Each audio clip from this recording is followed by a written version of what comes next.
Jesu Kristu inkosi bazalwane. Ngibona indlu yenkonzo nehlalo phakathi. Zifakwa amagama abantu phakathi kulendlu. Kunamagama abantu ey'hlalweni. Njengokuthi umuntu uma engena ufuna aqonde esihlalweni sakhe esinegama lakhe ahlale phansi. Kodwa ngibone kukhona abathize abashiya iy'hlalo zabo befune ngaphambili. Ngabuse ngibuza koyedwa ngathi, kungani ushiya isihlalo sakho bese ufuna ukuhamba uyohlala kwengaphambili? Wathi lesi asimgqamisi, yena ngeke ahlale ngemuva, ufuna ukuba phambili. Bazalwane, ngiyacela, ngiyanxusa, ebandleni likaNkulunkulu akusubanga uyihlala, akusubanga uyikhundla. Njengoba kuyihlalo nje bengiyibona nabahlezi, kusho ukuthi iy'khundla ey'hlukahlukene. Akusubanga uyikhundla. Izwi lenkosi kumaHebheru 5 uvesi 4 lithi akakho umuntu ozithathela leso sikhundla kuphela obizelwe kuso nguNkulunkulu njengo-Aroni. Asikho isidingo sokuthi kubange umsindo ngoba siyazi ukuthi sonke sabelwe uNkulunkulu. Ngoba lize lithi izwi lenkosi uJeremiya 1 methi uNkulunkulu, ngingakakubumbi esiswini ngakwazi, ungakaphumi esizalweni ngakungcwelisa, ngakubeka umprofethi ezizweni. Kusho ukuthi uNkulunkulu umuntu nomuntu kade aqeda ngaye emaphakadeni. Asikho isidingo sokuba ngiyikhundla. Kuyadabukisa ebandleni likaNkulunkulu uma kusabanga uyikhundla, kodwa izwi lenkosi libe lisho ukuthi akekho umuntu oyithathela leso sikhundla obizelwe kuso nguNkulunkulu njengo-Aroni. Akekho bazalwane umuntu onesikhundla, ngoba uNkulunkulu nababeke ekhundleni uyafuna benze intando yakhe kuzona lezo khundla. Ngiyacela umsindo ebandleni likaNkulunkulu ungabi bikho ngenxa yey'khundla. Isikhundla singene ezulwini, ngeke singene isikhundla ezulwini. Kungena umuntu ohlanzwe ngegazi lenkosi yethu uJesu Kristu, ovumile izono zakhe, wayeseyathethelelwa, wahlukana nazo, wayilahla, wayeseyathethelelwa, wafumana umusa. Akuzungena umuntu onesikhundla ezulwini bazalwane, asingey'khundla. Ngiyacela kungabikho umsindo ebandleni lenkosi. Jesu Kristu inkosi. Amen. uJesu Kristu inkosi. Nasekuseni ngibingelela ubaba umpostoli nomama umpostoli. Ngiyasondela ekuseni nobufakazi obuyisimangaliso, sisemkhosini sikhuphuka intaba la sizendlala khona kuNkulunkulu, la sifuna ukusizakala khona. Ngiyambona uNkulunkulu ehamba nami kulo mkhosi. Ngiyasibona isandla sikaJehova, ngiyawabona amandla kaNkulunkulu, futhi ngiyazibona izimangaliso zakhe. Hey, ngiyabonga baba, ngiyambonga uNkulunkulu, ngiyambonga uNkulunkulu owangihlanganisa nawe. Ngibonga kakhulu mama Bhena. Hey, angazi ukuthi uNkulunkulu wangivusela kuphi umama lo, wangikhumbula ezintweni ezinkulu kangaka, kuyifa elikhulu kangaka lombuso. Ngiyabonga kakhulu, yazi ngisese emkhosini phakathi nawo, ngikhunjulwe nje omunye umzalwane sicishe sengicela sekudlula 10 years singazani. Yazi wafika ezongibona ibhutsi emonce igcwele igroza yabantwana.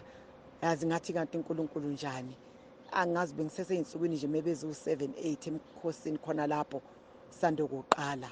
Hayibo, kanti ngapha bengine esicelo sondodakazi wami njoba egula nje, waphuma esibhedlela akangabuya endlini. Mayingabuya ngendlini 2 months akasifoneli, uney'namba zethu akanafoni yena.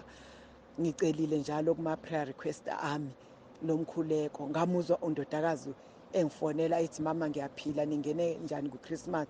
Ngambonga uNkulunkulu ngoba umkhuleko wami bekuwukuthi uNkulunkulu ngicela nje ungivezele ithambo lakhe-ke uma kuya ngokuthi akasekho emhlabeni. Hayi, ngambonga uNkulunkulu, sephinde futhi wafona ilo ngikhona njalo emkhosini. Yazi ngiyabonga uNkulunkulu, zikhona izilingo kodwa azinamandla ngoba ukhona lo mkhuleko esiwubizayo, sikhona lesi siqubulo esinamandla esithi uJesu Kristu inkosi. Uma siye sagoqa ziyashabalala, siphelelwe ngamandla, konke kuyagoqa egameni likaJesu. Ngiyambonga kakhulu uNkulunkulu, ngisekulo mkhosi uNkulunkulu isithwele, akasithwale njalo uJehova. Kuningi esicela kuNkulunkulu, kuningi uNkulunkulu asekuphendulile, useqalile uyaphendula. Kuningi uNkulunkulu azibonakalisa kikho, akabufihle ubuso bakhe. Siyambonga uNkulunkulu, siyabonga nezimfundiso nezwi lenkosi elisifundisayo. Nkulunkulu sithwele, uyasithanda. Siyabonga, sibiyelele ubaba nomama, sibiyelele Nkosi ikhaya leZwi egameni lenkosi uJesu Kristu inkosi. uJesu Kristu inkosi impostoli, ngiyabingelela ekuseni. Ngiletha nje uNkulunkulu angenzele khona njengokuba sisemkhosini. Uzokhumbula umpostoli ukuthi ngomunye unyaka wake washo wathi uke wadlula la ku-freeway, kwasho ukuthi benixinile anangakwazi ukungena lapha ekhaya. Kodwa njengoba sisemkhosini nje, ngicela ukusho umpostoli ukuthi kade ukhona lapha ekhaya, ufikile. Ngikufica usendlini, mina ngiqhamuka kwenye indlu. Angazi ukuthi ubuwenzani, kodwa khona obukwenza endlini obuzongifakela khona. Mina ngikufice usuqeda ukukufaka, ngafike ngama, ubheke udongweni wenza lokho, mina ngimi ngemumva. Uthe uma uqeda wawusuyapenda. Enhlizweni yami kwaba nombuzo ukuthi hawu, upende onjena umpostoli waze ngani ukuthi la endlini ngipende ngupende onjena? Lathi izwi uNkulunkulu wazi konke. So-ke ngithanda ukumbonga uNkulunkulu ukuthi ufikile, ukwenzile lokhu uNkulunkulu abekuthume khona ukuthi ukwenze. Ngiyambonga kakhulu uNkulunkulu. Bodwa ubufakazi ngalokho okwenzekile, kodwa-ke ake ngithi okulandelile, ngisathi ngiyaphuma ngisamangele lokho, ngibona abazalwane abaningi begcwele la egcekeni. Kodwa-ke ake ngingabali labo abaningi ngoba abanye bengibazi, abanye ngingabazi. Khona abaqhamukile ebayingxenye yala ngangikhonza khona. Oyedwa wabo uthe mayiqhamuka ehamba nabawu-4 engoka-5, ngamphoyinta ngambona, ngaya kuyena ngathi wena uyaphi la? Bathi abanye hhayi myeke, ngathi mina cha, lo kusadinga ngiqedele naye inkulumo ngoba akakufezanga engangikhulume naye. Ubekhala esontana, ekhipha iy'nyembezi, wancibilika, waphelela emehlweni. Ngathi uNkulunkulu ngiyabonga ngoba lokhu engikukhulume kuyena bekuyiqiniso. uNkulunkulu unginqobele. Angithandi ukudlula esikhathini, kodwa nje engikubongayo, Mpostoli ufikile, kade ukhona, uNkulunkulu ukulethile. Ngithi uJesu Kristu uyinkosi. Amen. uJesu Kristu uyinkosi. Tata nomama, ndiyabulisa egameni likaYesu Kristu waseNazaretha. Ndithi mandizise ubungqina nam. Ndiyaxolisa ukuthi thatha ixesha ukuthi ndibonga uThixo wenze umangaliso nemithandazo. Ndiyayibonga yabangcwele. Ithi uJesu Kristu inkosi.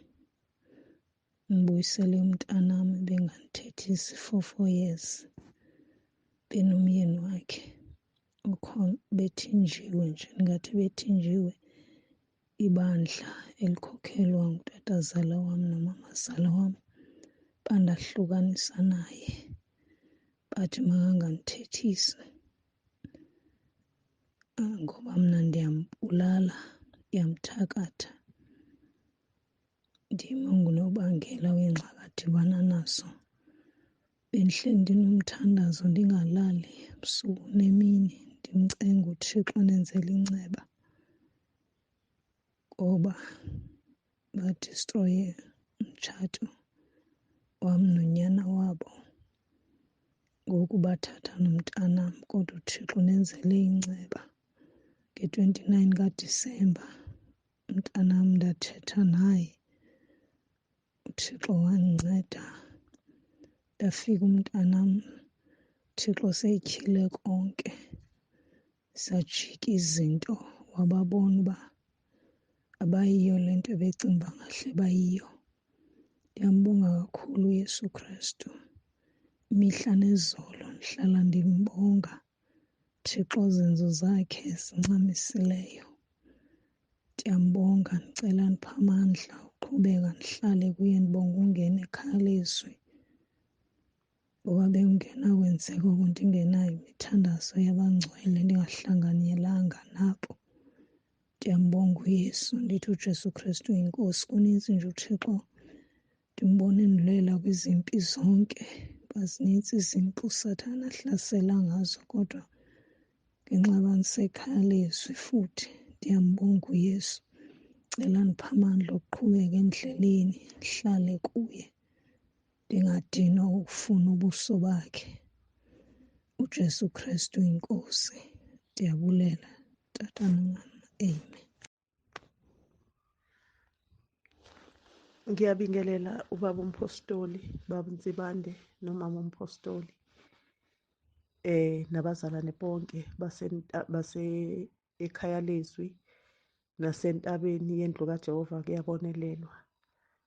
Ngithi angibonge uNkulunkulu ngangenzele khona namhlanje, njengoba ngisemkhosini.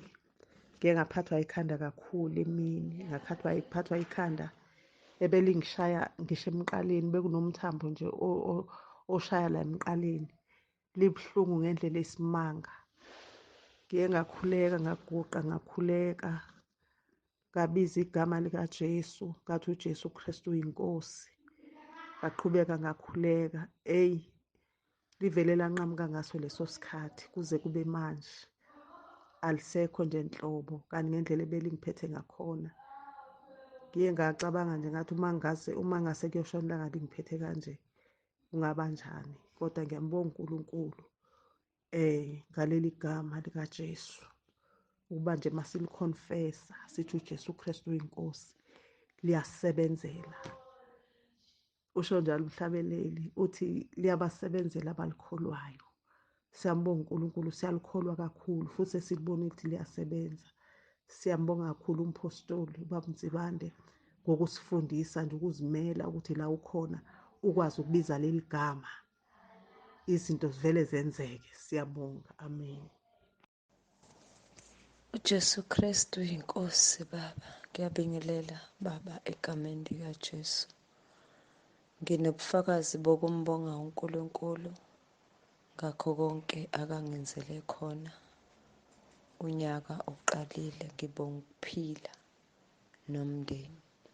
Baba, nginokumbonga uNkulunkulu. Ngicabanga ukuthi boku-day 4 singenile emkhosini, kwaba nomzalwane ongithintayo obuza ukuthi umntwana ushoda ngani ngezidingo zesikole. Ngamtshena, ngithe ngibona bekuwusuku lwesihlanu, ngabona esengisendela imeseji esengifakela imali. Ngiyambonga nje kakhulu uNkulunkulu, izinto uNkulunkulu asenzela zona uma sihlala kuye, sikholwa uNkulunkulu senzela izinto ezinhle nje. Ngiyamdumisa uNkulunkulu, ngithi udumo lonke lungolwakhe, lumfanele. uJesu Kristu yinkosi. uJesu Kristu inkosi. Dokotela, ngiyabingelela baba nomama, bingelela abazalwane ekhaya leZwi. Ngiyabingelela egameni likaJesu, entabeni yendlu kaJehova kuyabonelelwa. Ngiyabingelela ngegama likaJesu. Ngithi ngithule ubufakazi la,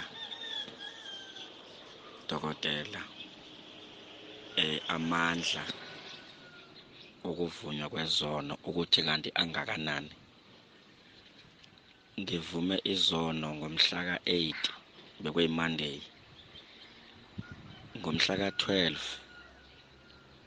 ngoLwesihlanu umfana wala ekhaya lahlezi khona uma ekilina igceke kilina ngaphambili abesejikela ngasemuva kwendlu maqondana newindi la kuleli kamelo esikulo silala kulo.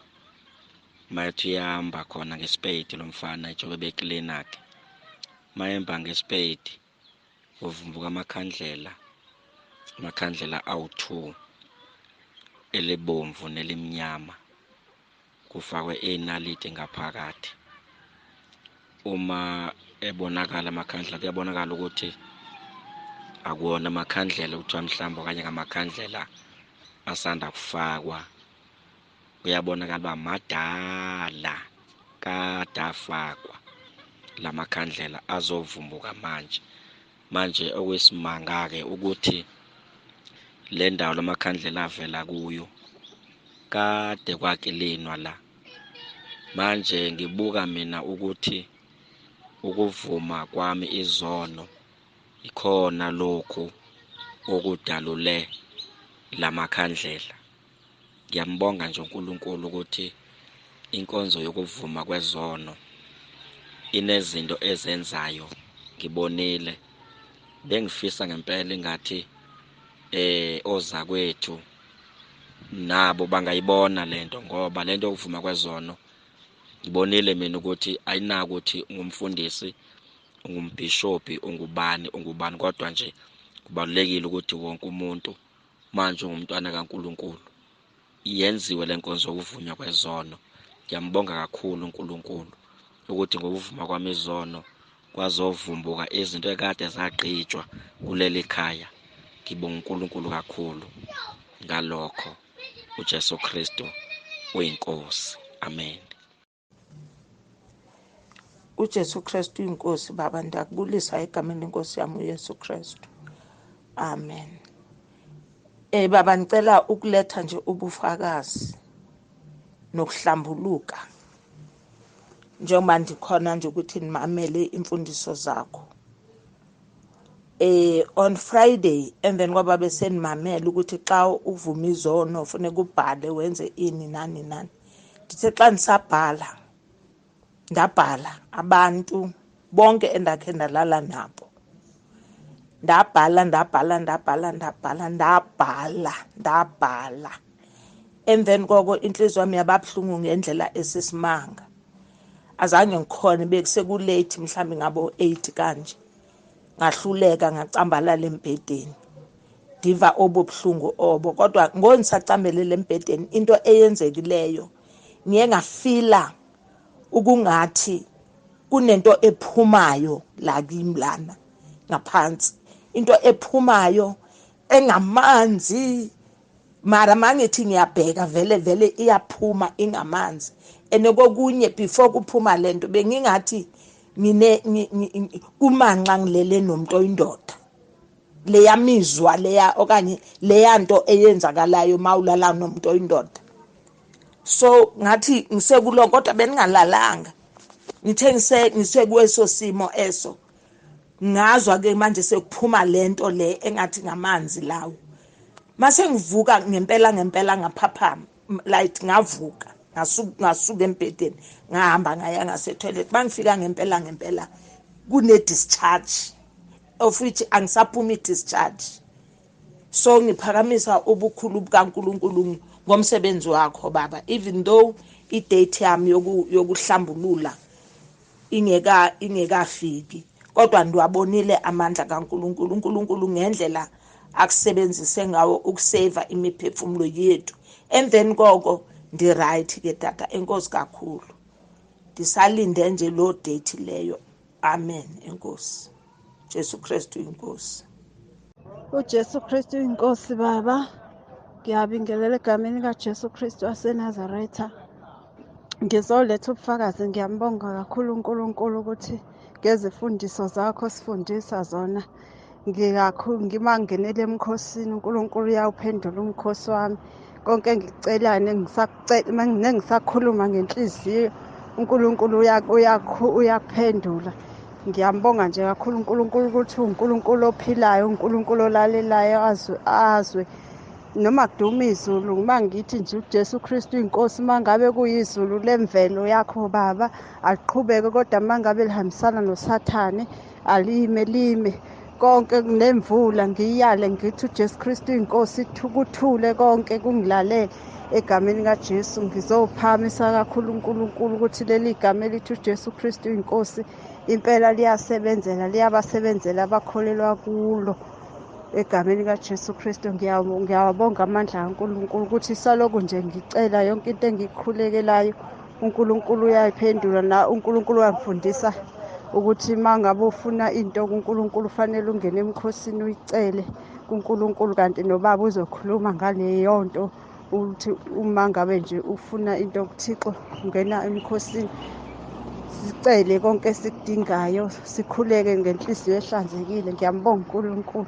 kakhulu, ngithi uJesu Kristu inkosi. uJesu Kristu inkosi. Ngibingelela Baba egameni likaJesu Kristu waseNazaretha. Ngikwenzele uNkulunkulu angazi bekunzima kakhulu empilweni yami, bekunzima, kodwa ngiyambonga uNkulunkulu. Benginesaphi esikoleni, inhliziyo yami ikhathazekile ngangokuba ngeke ngabuya izolo ngakhala, kanti uNkulunkulu khona kamthintayo. Ngiyambonga uNkulunkulu uthinte umuntu omusha onjengami. Ngithe ngisesikoleni wangifonela, akajwayele ukungifonela. Ngakhuluma naye ngamtshela ukuthi njengamanje ngikulayini esikoleni kumele ngikhokhe imali esaphi. Wangibuza ukuthi imalini, wangifakela imali esaphi. uNkulunkulu, ngiyambonga kakhulu ukuthi uNkulunkulu kulezi khathi uthinta abantu abenhliziyo yakhe ongaboni nawe ukuthi ungabathinta, especially kwaba umuntu omusha. Ngiyambonga uNkulunkulu. Ngiyafisa nje uNkulunkulu ukuthi ambusise, amandisele, ngoba ngabe angiqhubeki nokufunda. Angazi ngabe ngiyekile, kodwa ngiyambonga uNkulunkulu. Ngibonga uNkulunkulu nje ngithi uduma luye kuye. uJesu Kristu inkosi. Uma yithi asicele konke kuye, impela mina ngimbonile uNkulunkulu. Angikaze ngikhale ngisemkhosini, ngiyangibona ukuthi kusho ukuthi uNkulunkulu uyawazizwa nje inyembezi zami.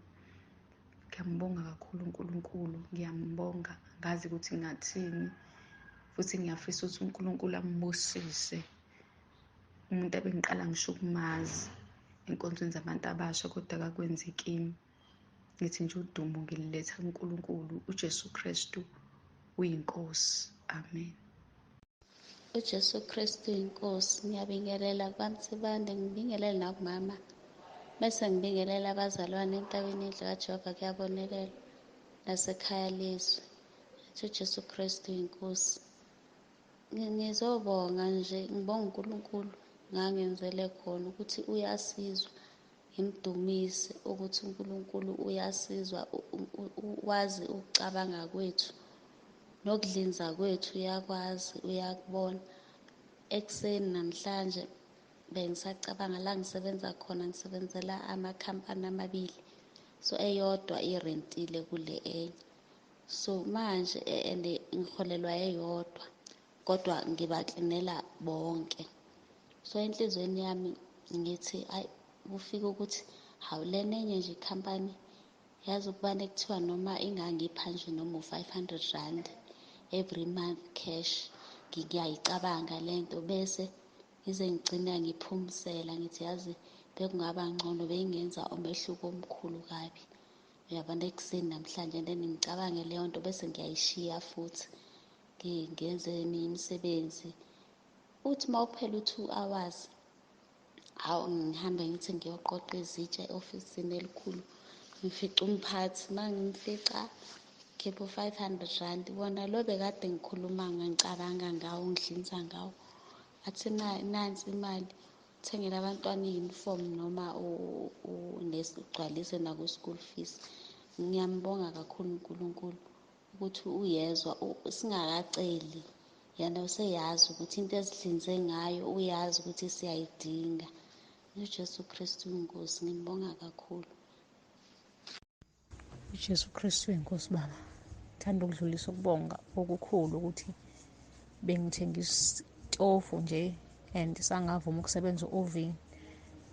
Sengisithengile bakhona ukungibuyisela imali yami yonke, kanti lezi zitolo zama-auction azibuyisi imali yonke, zibala ukuthi ubusihlaliseke kubona isitofu iy'nsuku ey'ngako, bakhona imali abayibambayo.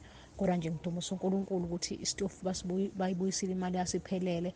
Ngibonge nanokuthi bengikweleta ujethi kudala nje, bangehlisela, bangifonela-ke basho ukuthi bayangehlisela, banginika u-70% u-discount. Angikhokhe u-500, ngokhokhe inyanga ey'ntathu, ngizokhokha nje u-169 size ziphele inyanga ey'ntathu. So ngiyamdumisa uNkulunkulu kakhulu ngoba bengifisa kusikhokha lesikweleti. So uNkulunkulu sengenzelile umusa, ngiyambonga nje kakhulu uNkulunkulu ngoba ngize ngathola ngisho umsebenzi namhlanje. Ngiqashwa nje abanye esisebenza nabo, kwadla ukuthi-ke hhayi angiwuceli umsebenzi, kodwa nje uNkulunkulu ngiyawubuka enze umsebenzi, akaqhubeke uNkulunkulu asifihle, asivikele, asibiyele kuningi nje asipha kona. Ngiyabonga uJesu Kristu inkosi.